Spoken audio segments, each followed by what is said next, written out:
My focus today will be the United States Sanitary Commission and its role during the Civil War.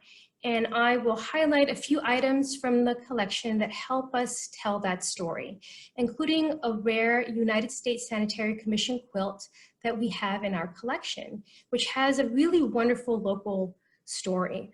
I'll tell you about the origins of the quilt and the family it belonged to and how it made its way to Redlands. Before we begin, I'd like to start with our first poll. So here we go. There you go. So the poll is asking what the United States Sanitary Commission's role was during the Civil War. And here you can see your options are to raise money for the war effort, making blankets, socks, bandages, and other materials, caring for soldiers in the hospital, or all of the above. So I'll give you some time to make your selection.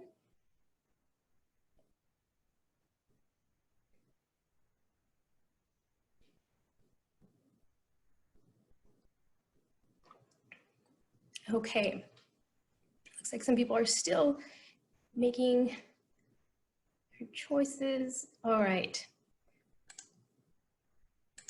So you are correct. The United States Sanitary Commission did each of these different things, and I'll discuss that during the presentation. Just thought this was a good place to start, so we're all on the same page. When the war began, people on the home front wanted to find a way to help. They very early on tried sending food. Sometimes it would go bad. They wanted to send socks, but didn't know where to send them to. And in general, there really wasn't a clear idea of exactly what was needed. It was apparent that a system was necessary to organize people who wanted to help. Dr. Elizabeth Blackwell, who was the first woman to earn a medical degree in the United States, and an acquaintance of Florence Nightingale, by the way, she organized the Women's Central Association of Relief. The group was founded on April 26, 1861, so just a few days after the war began, and had 4,000 women volunteer to start. The illustration you see here depicts the first meeting of the group at the Cooper Institute in New York. The association's goals included to, quote, give organization and efficiency to the scattered efforts already in progress, gather information on the wants of the Army, establish relations with the medical staff of the Army, create a central depot for hospital stores, and open a bureau for the examination and registration of nursing candidates. The group eventually grew into chapters across the United States, which collected and distributed life-saving supplies, such as bandages, blankets, food, clothing, and general medical supplies. Dr. Blackwell also developed a one-month program to train women to become nurses to be sent to Dorothea Dix, who was the superintendent of Army hospitals, for placement at a hospital. Within a month of the group's organization, a delegation from the Women's Central Association of Relief went to Washington, D.C. to discuss the creation of a, quote, commission of inquiry and advice in respect of the sanitary interests of the United States forces. The result was the United States Sanitary Commission, which was a collaboration of relief organizations with the War Department and Medical Bureau. And the Women's Central Association of Relief became a branch of the Sanitary Commission. The Sanitary Commission was a civilian organization formally established on June 18, 1861, to support sick and wounded soldiers of the United States Army. It was modeled after the British Sanitary Commission's work during the Crimean War, and the United States Sanitary Commission provided medical and sanitary assistance, again, to Union soldiers. Its general organization included various male officers, including Reverend Dr. Henry Whitney Bellows, who was a Unitarian minister and president of the Women's Central Association of Relief. There was also George Templeton Strong. You may know his name because his diary was discovered and published in the 20th century, and it includes information about the Sanitary Commission. Another officer was American landscape architect Frederick Law Olmsted, who went on to design New York Central Park, among other important historical landmarks. It was believed that donations and supplies could be more effectively raised through local efforts and be distributed more efficiently by a central office.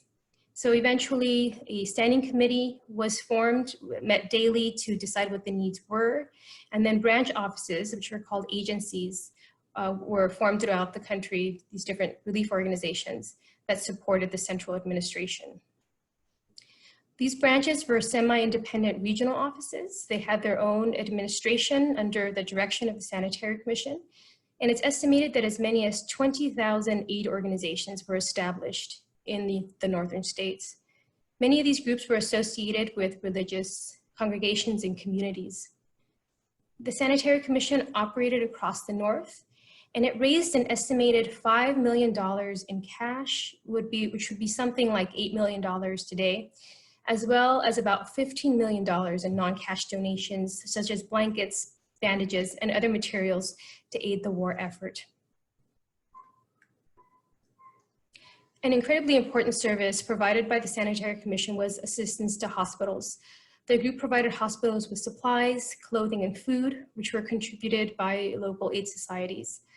These these gifts were channeled geographically to major Sanitary Commission supply depots through large branch offices across the United States. Though women had served as nurses in American wars since the Revolutionary War, nursing was a predominantly male-dominated occupation by the start of the Civil War. Many Army surgeons and doctors did not believe that hospitals were appropriate places for women and thought women were unable to handle the rigors of the job. A wave of female volunteers who were eager to prove themselves and serve their country met the Army's skepticism head-on.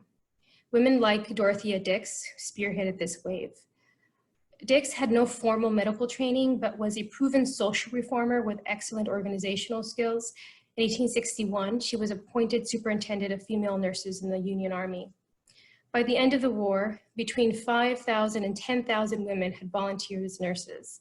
These women came from the North and the South, from different walks of life, and had varying levels of experience.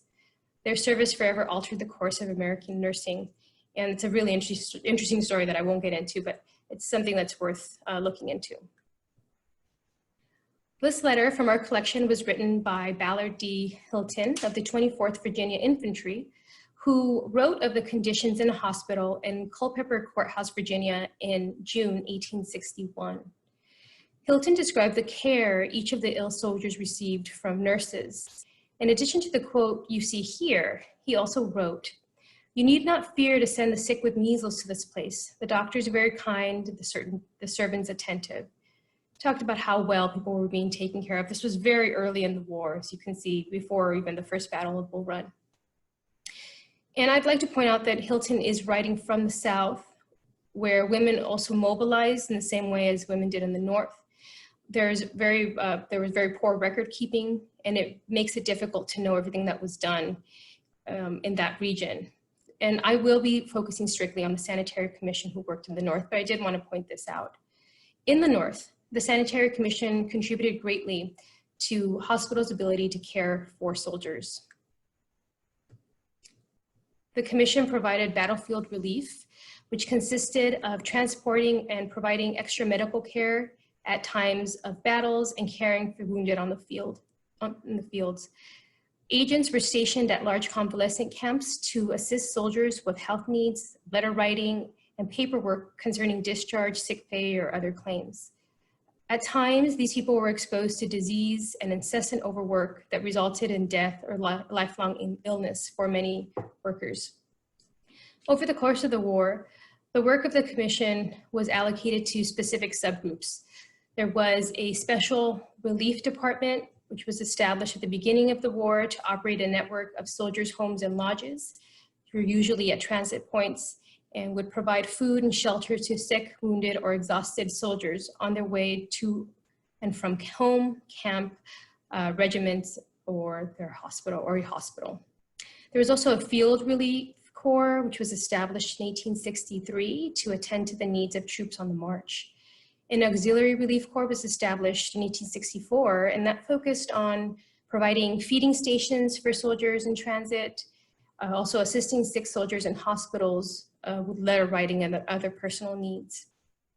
They also attended to wounded soldiers who were arriving in ambulances. The Sanitary Commission also worked with African American soldiers and gave several women who had escaped slavery the opportunity to serve as nurses, while others were allowed to help by cleaning hospitals and cooking for patients. There were also ladies' relief societies that focused on African American soldiers, like the Colored Ladies Aid Society of St. Louis, which was headed by Mary Meacham, who you see here. Mary Meacham was freed from slavery in the early part of the 19th century when her husband purchased her from her owner in St. Louis, Missouri. She later worked with the Underground Railroad. Meacham's Colored Ladies Aid Association of St. Louis was established in 1863 to help Black Union soldiers and escaped slaves. The group treated wounded soldiers at Benton Barracks Hospital. You can see an illustration, of course, here. They would read stories to them and sometimes taught these men to read. As a civilian organization, the Sanitary Commission enlisted the help of thousands of volunteers from across the country. Soldiers' aid societies collected supplies and funds locally, and there were also sanitary fairs that were held in major metropolitan areas to help aid in fundraising. As you can see in this article from the New York Independent in 1863, communities came together to help the war effort. Local relief organizations such as the New England Women's Auxiliary Association, the Soldiers' Aid Society of Northern Ohio, the Pennsylvania Women's Branch, to name a few, all worked closely with the Sanitary Commission offices in their states. This article is an example of methods that were used to reach out to the public to solicit contributions. Another less direct way of doing that was by listing inventories of donations that were given by specific groups in newspapers, which had the potential to serve as a way to kind of shame other groups into doing a little bit more if their community had given less. In this letter, which is written on July 1861, you see a great example of local support. The letter was written to Superintendent Dorothea Dix from a woman named L.A. Richards regarding a donation to the Sanitary Commission from the aid group in Pottstown, Pennsylvania. As you can see, the women sent, quote, jellies for the benefit of soldiers who suffered in aiding their country in her hour of peril. The letter is dated just a few days prior to the First Battle of Bull Run, which took place on July 21st, but it shows how early these women were mobilized to help the military. It also shows a lack of understanding of what was actually needed by the military. Not that jellies wouldn't have been appreciated, but Dorothea Dix sort of touched on that in her response to L.A. Richards, which was sent in December. In addition to thanking her, she also took the opportunity to inform the women of Pottstown of the needs that the Sanitary Commission had to aid soldiers. So you can see the group already had a variety of needs, including handkerchiefs, shirts, and drawers. Drawers were long underpants that were preferred by the military to the one-piece Union suits that would have been worn before that. The Sanitary Commission actually made patterns for drawers and some of the other materials that were made available to local relief groups for production. Dorothea Dix completed the letter with an inventory of the items that were received from Pottstown, and you can see that in the image that is on top there, the bottom. She lists the items that were received. As I mentioned earlier, the Sanitary Commission also provided food, lodging, and care for soldiers who were going to and returning from service. And that is described in this letter, which is written by George Youngs to his sister from Arlington Heights, Virginia in November 1862. Young's letter relates his experiences as the regiment went from guarding POW Camp Douglas in Chicago to going to Virginia to serve as military guard for Washington, D.C. The regiment stopped in Pittsburgh on their way south, and the local Ladies' Relief Society provided the regiment with a meal. Youngs was not really excited about being in Virginia again, which he described as the accursed state. The work of relief organizations that contributed to the Sanitary Commission was definitely a point of pride for people, which is illustrated in this letter, which was written by Charles Preston, where he praised his sister Ella for her work with the Soldiers' Aid Society in Seaville, New Jersey. The scope of the Sanitary Commission's work really did grow as the war progressed. And in addition to the work with the military to improve transportation of the sick and wounded, the group also staffed hospital steamers and other ships that were transported wounded soldiers. Special railway cars and ambulances were also developed, and refrigerated rail transport was used to bring fresh food to hospitals after major battles, such as the Battle of Gettysburg. The Sanitary Commission also created several large hospital gardens during the war to provide fresh vegetables for patients and troops in the field, and to battle the spread of scurvy. One woman who dedicated her life to the war effort was Rebecca Rouse, who was a social reformer, organized the Soldiers' Aid Society of Cleveland, Ohio, on April 20th, 1861. That group soon became part of the Sanitary Commission.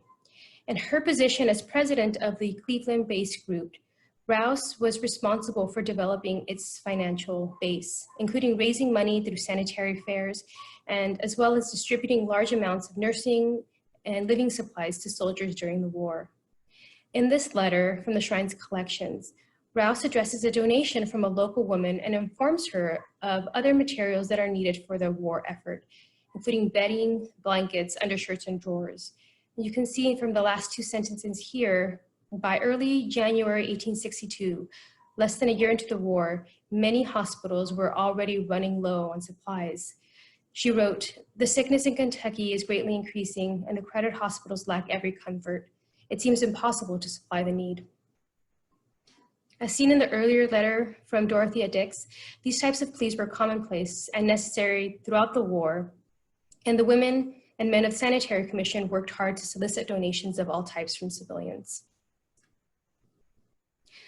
This brings me to the letter you see here, which is written by noted poet, author, abolitionist, and social activist Julia Ward Howe. Before we discuss Howe's letter, let's take a look at the next poll.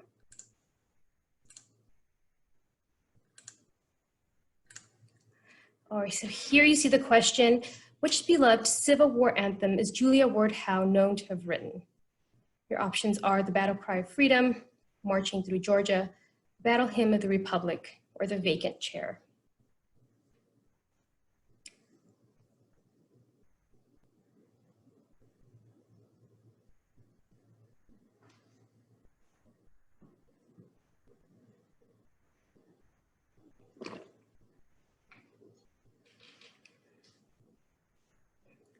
Okay, I'll give you a few more seconds.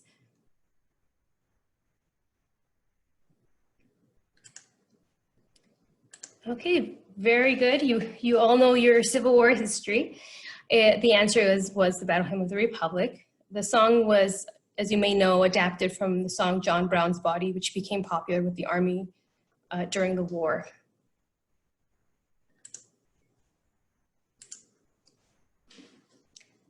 Julia Ward Howe was active in relief work in New England during the war. In this letter, she wrote to Otto Dressel, who was a well-known music teacher and composer originally from Germany. Howe asked Dressel to provide music to aid in raising money for the Sanitary Commission in mid-1862. So just a side note that a year after Dressel received this invitation, he married Anna Loring, who was vice president of the Boston Sanitary Commission. I'm not certain if they met as a result of Howe's invitation, but it's an interesting connection. And these are the types of fundraising programs that relief groups could host to help raise money for the commission. And as you can see in the portion of Howe's letter that is on the screen, you can see how important the Sanitary Commission's work was to the people involved. She wrote, "Any of us would do anything we could for the Sanitary Commission so that we do not feel that we do you any dishonor in asking you to do anything for it."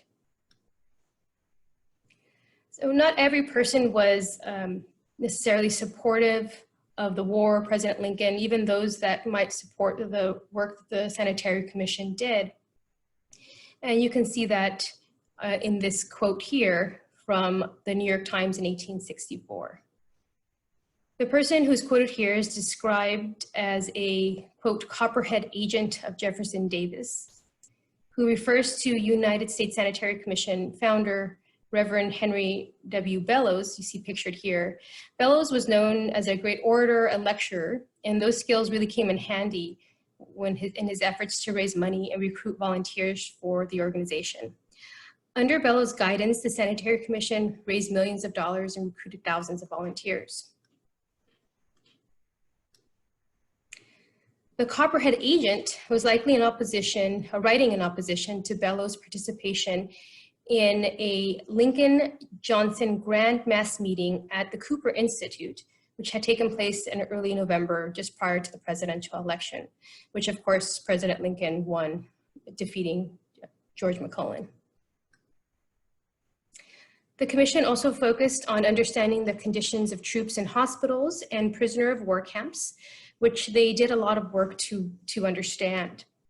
The group formed committees to conduct camp and hospital inspections, collect statistics, and prepare reports on sanitary practices, as well as understanding the preparation of food and quality of supplies.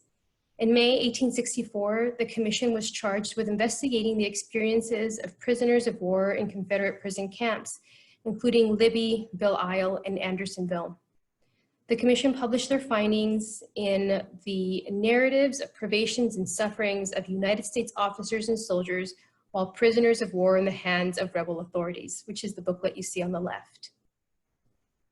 The report included testimonies of officers and soldiers, medical personnel, as well as Army Nurse Superintendent Dorothea Dix. On the right, you see Frank Leslie's illustrated newspaper from June 1864, which shows illustrations made from photographs of survivors of Confederate POW Camp Belle Isle, which is located just outside of Richmond. Here you see Dorothea Dix's testimony from that publication, where she provided a detailed account of what she encountered when she met with survivors of Belle Isle.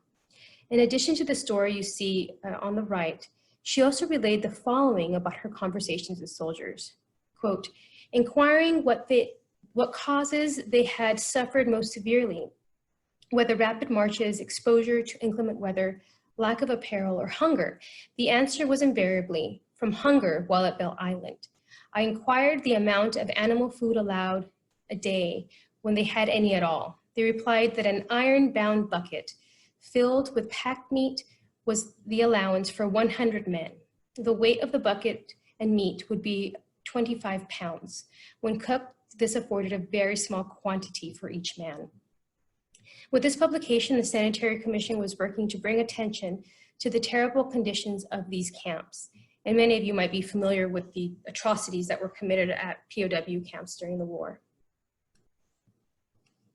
Similar stories were relayed by David James in this letter to his son Frank, which was written in December 1863.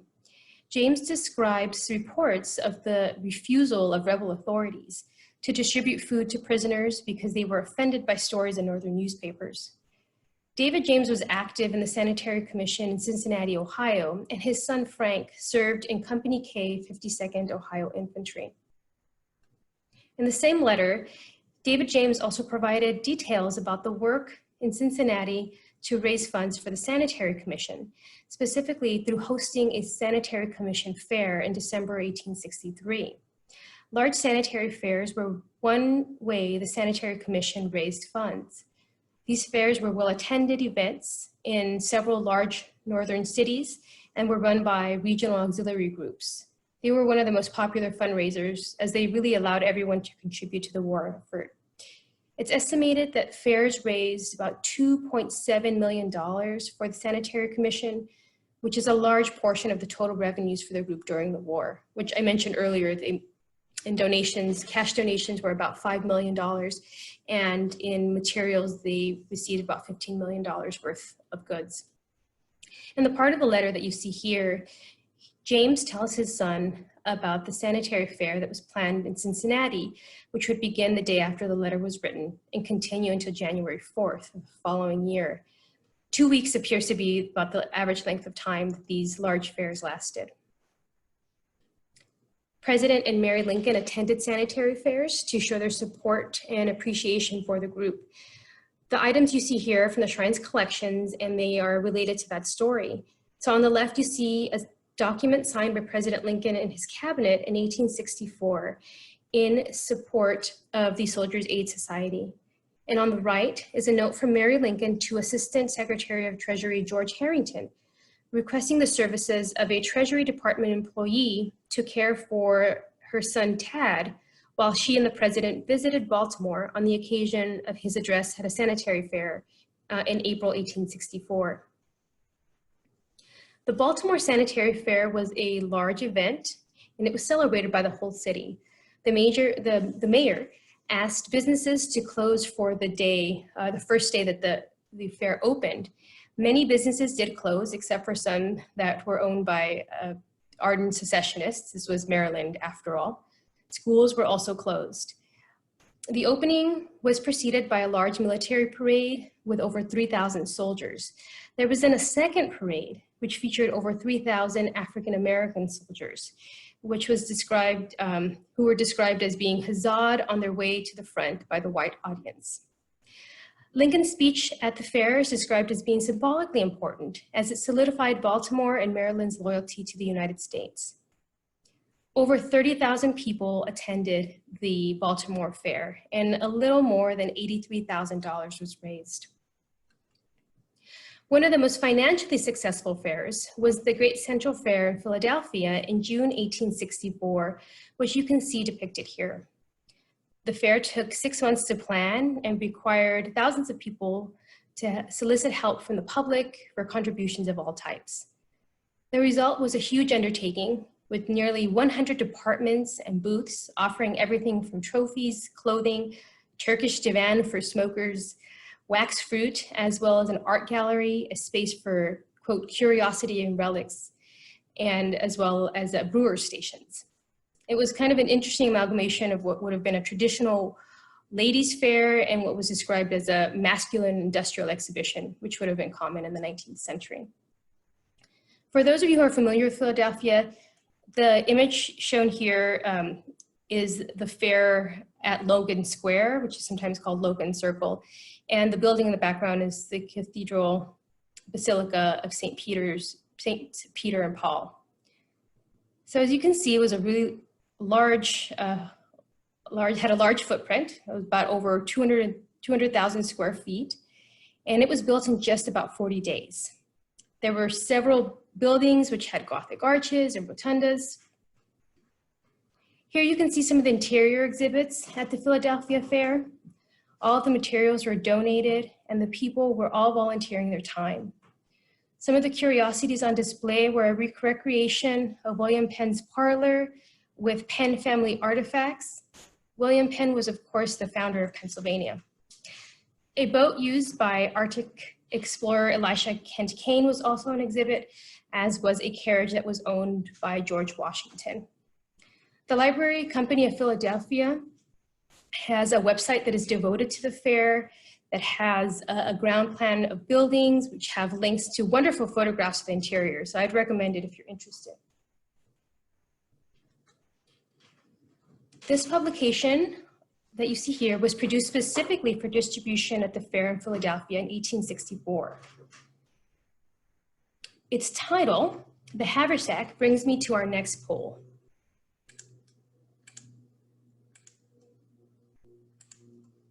So here you see, the question is, what is a haversack? Your options are a small bag, a blanket, a shirt, or military insignia.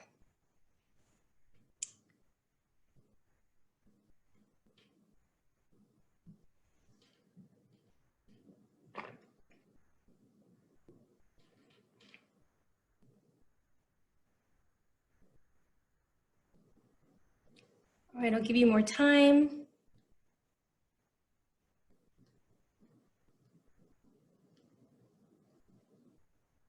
All right. Again, you all know your history, so it is a small bag. Haversacks were used to carry a variety of different items. In his memoirs, Ulysses S. Grant mentioned that men would carry rations, ammunition in their haversack. Part of the goal of sanitary fairs was to supply Union military personnel with some of the basic necessities above and beyond what an overextended War Department could provide. One of their most significant contributions was the comfort bag, which would be assembled by Sanitary Commission volunteers and distributed in the thousands to Union soldiers. These contained needles and thread so that soldiers could repair their own uniforms. They'd have miniature Bibles and a small knife for wood carving that was a popular hobby at the time, along with combs, packets of coffee and sugar, and other items that may have been needed. These bags often contained stationery for the recipient to be able to write home to their friends and family. The Sanitary Commission created circulars, broadsides, pamphlets, and publications like the Haversack to keep the public aware and supportive of its work. Sanitary Commission agents traveled throughout the country giving lectures and fundraising, and the group published medical and surgical essays on topics such as scurvy, dysentery, and amputation for free distribution to military medical personnel. They also made use of photography during and after the war to support its work and document their achievements. Here is another look at the Philadelphia Fair. This is the Union Avenue corridor, which was 540 feet long. This photograph was probably taken either before it was open to the public or after it closed, but it gives you an idea of what people would have experienced. President Lincoln and his wife attended the fair with their son Tad on opening day. And even though admission was double for that day, throngs of people made their way to see the first family. President Lincoln contributed 48 copies, signed copies of the Emancipation Proclamation to be sold at the fair. They were sold for $10 each. The Great Central Fair raised over $1 million for the Sanitary Commission through admissions, concessions, and the sales of goods and mementos. Only the Metropolitan Fair in New York in April 1864 raised more money. They raised about $1.3 million. It's estimated that somewhere between 250,000 and 400,000 people attended the fair in Philadelphia. One popular item that local groups contributed to the Sanitary Commission for distribution to soldiers or for sanitary fairs were quilts. Here you can see the Shrine's Sanitary Commission quilt, which was created by the Patriotic Society of Vernon, Connecticut in 1864. As I mentioned earlier, and some of you may already be familiar with this, but this quilt has a really wonderful local connection that I'll talk about. So the work of local aid groups expanded after the Emancipation Proclamation, where they would work with newly freed former slaves, and that is the case in Vernon, Connecticut, where the women of the Patriotic Society worked to collect items to provide formerly enslaved people. And that left the younger women, teenage girls, to work together to create blocks for quilts like the one you see here. This quilt was made in 1864. Each of the blocks was made by a different person with their name signed in the center. One of the girls who worked on the quilt was 16-year-old Fannie Chester, who was the younger daughter of Isaac and Azuba Chester of Vernon. She had an older sister named Elizabeth, who went by Lizzie, who was 18 at the time. The Chester family were abolitionists, and the father, Isaac, was a Congregationalist minister. Fannie included a note with the quilt that identified herself and the other girls who worked on it. Through the Sanitary Commission, the quilt was sent to North Carolina, where Captain Robert Fisk of the 132nd New York Infantry received it. Robert Fisk was born in Ohio to parents John and Jerusha Fisk.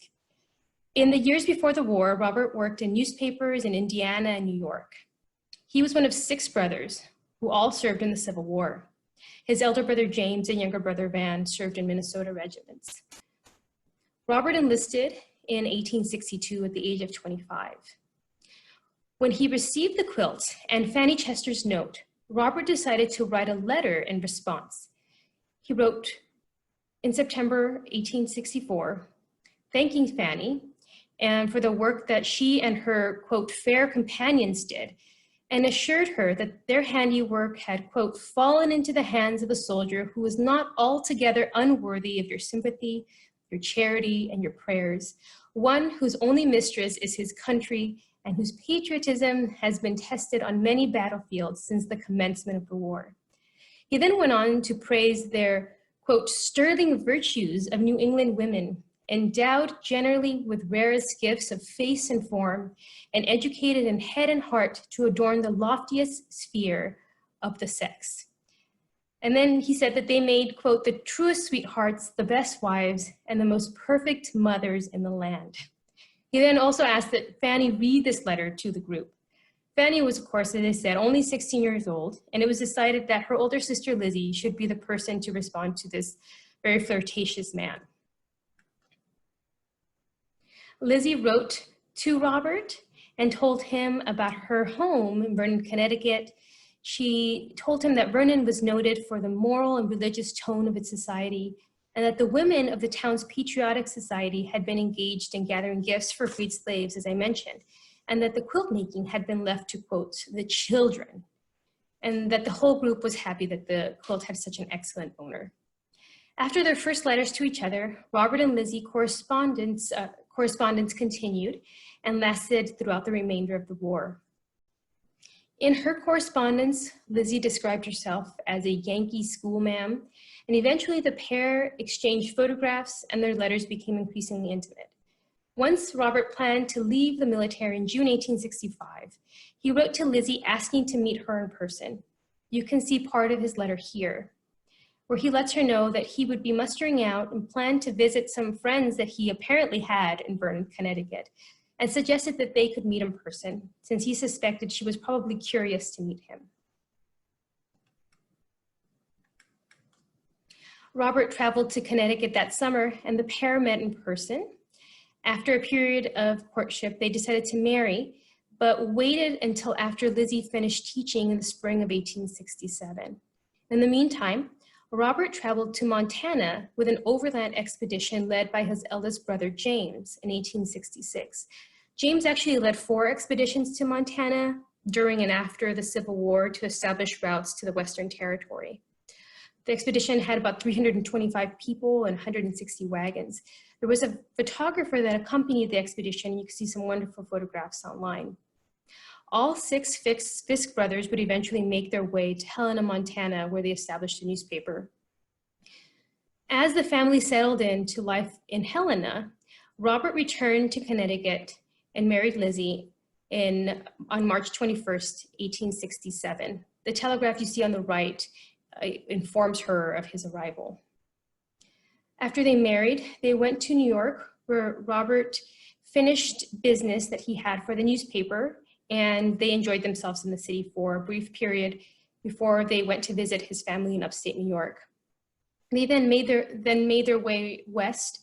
They stopped in Chicago and St. Louis to sell advertising for the newspaper, and then boarded the steamboat Little Rock to make their way to Montana.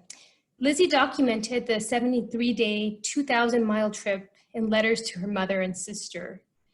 When the ship stopped at various ports or passed boats that were going the other direction, Lizzie would take the opportunity to send letters to her family. Her letters described a trip that was at times dangerous, exciting, frustrating, and enjoyable. She described the varying beauty of the landscape and seeing Native American people along the shore as the boat made its way. She also wrote a lot about other passengers, sometimes passing judgment, and she spent time teaching the passengers' children. When Robert and Lizzie finally arrived in Fort Benton, Montana in July, all of the passengers were really glad to disembark. And she drew the sketch that you see here. And this is from Montana, the magazine of Western history. We are able to learn quite a bit about the Fisk's post-war life through their correspondence, which is a part of the collections of the Montana Historical Society. Robert and Lizzie arrived in Helena in July 1867 and lived there for 32 years. You can see a historic photograph of their home here. The home still stands, and it was added to the National Register of Historic Places in 2007. When the Fisks first arrived, Helena was a mining town that had only been established about 3 years before.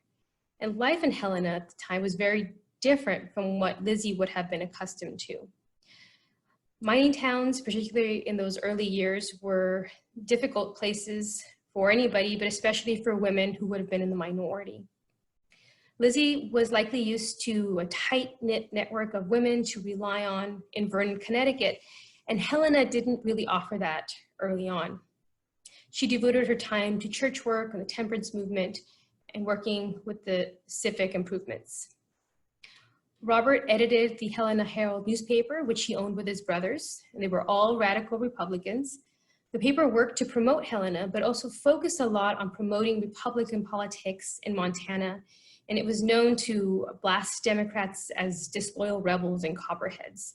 Robert and his brothers were heavily involved in local politics and did get involved in some very public feuds with people that they disagreed with politically. Through the Herald, the Fisk family was involved in the major events of the late 19th century in the territory, and they are recognized as being instrumental in molding Helena's development in those early years. Lizzie's letters are an incredibly important record of the family's accomplishments. With her background in teaching, Lizzie did begin to tutor children in town, and she soon had a small school. She also helped her sister-in-law as a dressmaker. Sometimes they didn't get along very well, so she wouldn't always do that. Robert left periodically to solicit advertising for the newspaper in larger cities, and it meant that Lizzie gained some autonomy. She would go out for late night walks and attended the theater on her own. She's very popular in town, and their home became a social center for Helena. Her first daughter, Grace Chester, was born on May 21st, 1869. You can see her there on the right. And Lizzie eventually gave birth to 5 more children. You had Robert, Rufus, and Asa, who were born before 1877, and then twins Florence and James were born in 1882.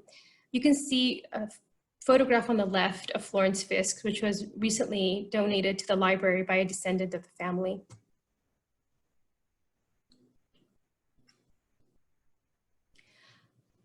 Lizzie's letters are part of the Montana Historical Society, and they really paint a fascinating picture of her life on the frontier at the end of the 19th century. So if you'd like to know more about her, there's a book titled Lizzie, The Letters of Elizabeth Chester Fisk, 1864 to 1893, which is available on Amazon.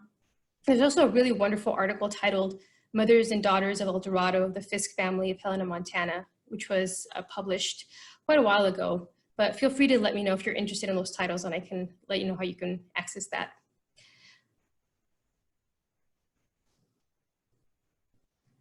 Both Lizzie and her daughter Grace worked at the Herald newspaper, and the family owned the newspaper until they sold it in 1902 and moved to Berkeley, possibly because of health issues that Robert was having.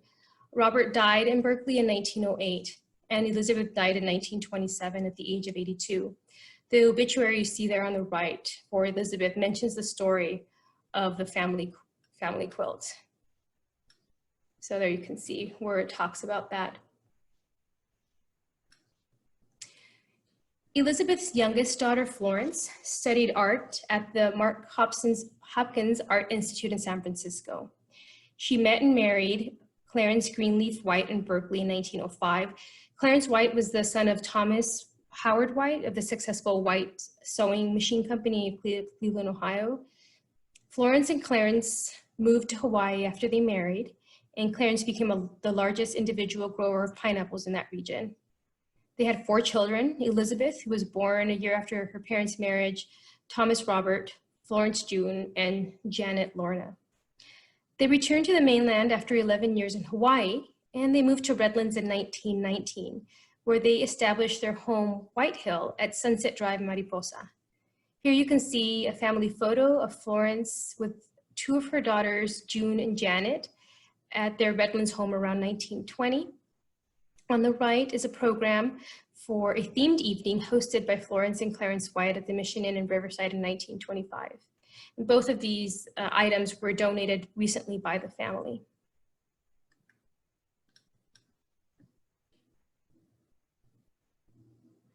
Here you can see more family snapshots. The White's only son, Robert, graduated from Caltech in 1931, and he received an MD from Harvard Medical School in 1937.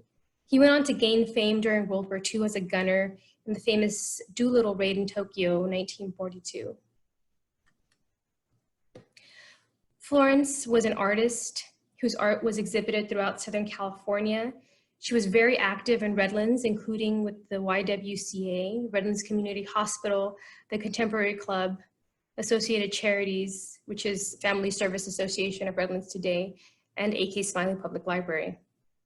Clarence was a noted horticulturalist and philanthropist. He supported many local organizations, including the Redlands Horticultural and Improvement Society, and went on to become president of Redlands Community Hospital and served on the Board of Trustees at A.K. Smiley Public Library.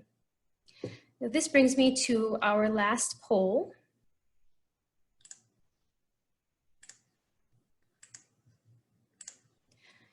And here, being asked which one of these landmarks was contributed by Clarence and Florence White in Redlands. So you can see the options are the Lincoln Memorial Shrine, University of Redlands Memorial Chapel, Prospect Park, or the Redlands Bowl Procellus.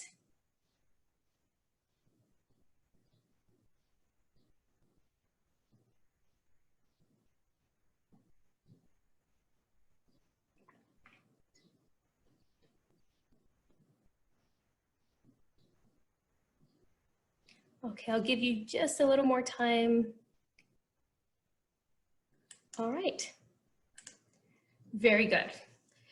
You know your Redlands history too. So the answer is the Redlands Bowl Procellus.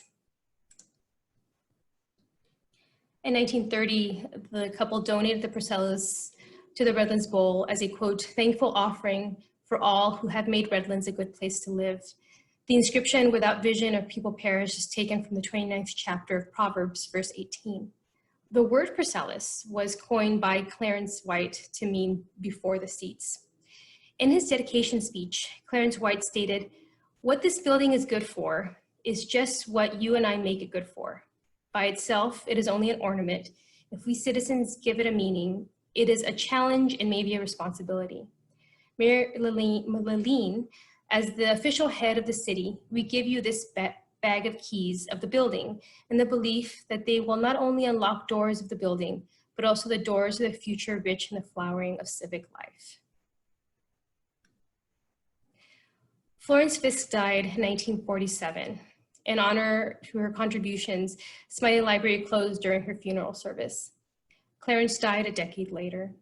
Their eldest daughter, Elizabeth, known as Betty, donated the family quilt that you can see here to the Lincoln Memorial Shrine in 1982. And the image on the right is the Sanitary Commission quilt stamp, which is on the reverse of the quilt.